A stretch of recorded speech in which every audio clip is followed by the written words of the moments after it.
Don't sacrifice your carbohydrates for a high-protein diet, and think twice before bulking up those biceps with protein to look better at the gym. Your daily diet shouldn't contain more than 30% protein ideally, because an excess of it will do you more harm than good. So says Gail Butterfield, Ph.D., Director of Nutrition Studies at the Palo Alto Veterans Administration Medical Center. Dr. Butterfield says that excess protein in your diet may have harmful effects. If you increase protein without adding more calories and exercise to your daily life, instead of building muscle mass, you will put your other body systems under undue stress.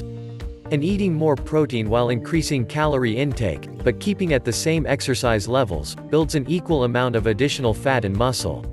Meanwhile, a diet where protein is more than 30% of your calorie intake causes a buildup of toxic ketones. A ketogenic diet, or one high in ketones, pushes your kidneys to excessively flush themselves free of toxins. This can cause you to lose a significant amount of water, which puts you at serious risk of dehydration, especially if you exercise heavily during your workouts. Such water loss will make it appear you're losing weight, when in actuality you're not. Plus you will be losing, not gaining, muscle mass and bone calcium from this ketogenic diet, while the stress of dehydration can also badly affect your heart. Dehydration from a ketogenic diet can make you dizzy and weak, give you bad breath, and lead to other health-related problems.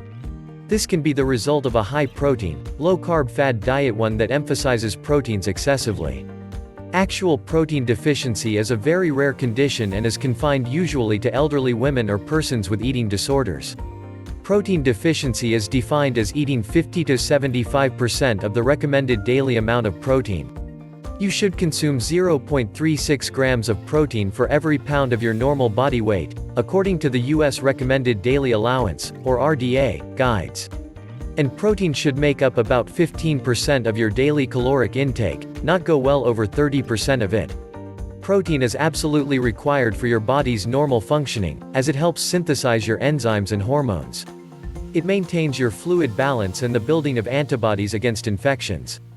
It also is the basic building block for your muscles, bones, cartilage, skin, hair and blood, and is essential for the formation of all of the cells in your body. You should eat protein-rich foods such as meat, cheese, milk, fish and eggs to get enough protein in your daily diet. You can also find protein in soy products, as well as in combinations of foods such as rice or corn with beans, when it comes to vegetable proteins that you may consume. You should eat a balanced diet rich in fruits, vegetables, whole grains, lean meats, fish and complex carbohydrates, not one heavy in protein alone. But protein is optimal for immune functioning, and you may need heavier amounts of it when injured or otherwise undergoing any serious healing processes.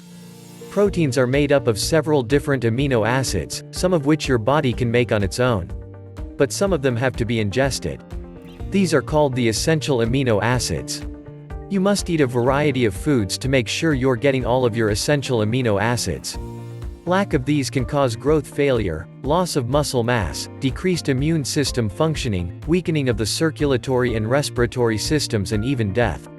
The most common source of protein in the American diet is meat, but milk and other dairy products are rich in it. To avoid too much fat with your protein, eat leaner cuts of meat, and cook without adding fat by baking, broiling, barbecuing or boiling your meat. By eating beans and lentils as well as a variety of vegetables and grains, you can add terrific sources of vegetable protein to your diet. Nuts and seeds are also great sources of non-animal protein. The average adult American needs 8 grams of protein each day per 20 pounds of normal body weight. Yet we generally eat twice that much protein daily. If you balance your carbohydrates with your proteins, and eat a variety of foods to make sure you get all of the amino acids you need, you will be eating a healthy diet. You should also make sure you keep your diet low in fats, oils and refined sugars. Those substances have no proteins, and hardly any other nutrients, with 1 gram containing 9 calories of energy. You do need some saturated and unsaturated fats in your food, every day. Unfortunately, junk food-laden American eating habits tend to provide far too much of these fats. Your daily diet should contain no more than 30% total calories from fats, hopefully far less than that. The upper limit on the amount of fat in your diet will depend on how many calories you need to maintain your weight, and cutting back on fat can help you consume fewer calories. But some dietary fat is needed for good health. It supplies energy and the essential fatty acids, which like the essential amino acids can only be gleaned from your consumption of certain foods. Fats also promote absorption of the fat-soluble vitamins A, D, E and K. High levels of saturated fat and cholesterol are linked to increased blood cholesterol and put you at risk for heart disease.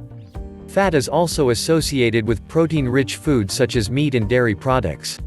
So you should lower the daily amount of protein and fat that you consume to an acceptable level, while raising the amount of complex carbohydrates you consume to at least 50% of your daily calorie intake. This will ensure that you are eating a proper and not a fad, or risky to your health diet every day. Eating meals and snacks rich in whole grains, fruits and vegetables, as well as some high protein and certain fatty foods, will help you to obtain your desired weight and to keep fit, not fat.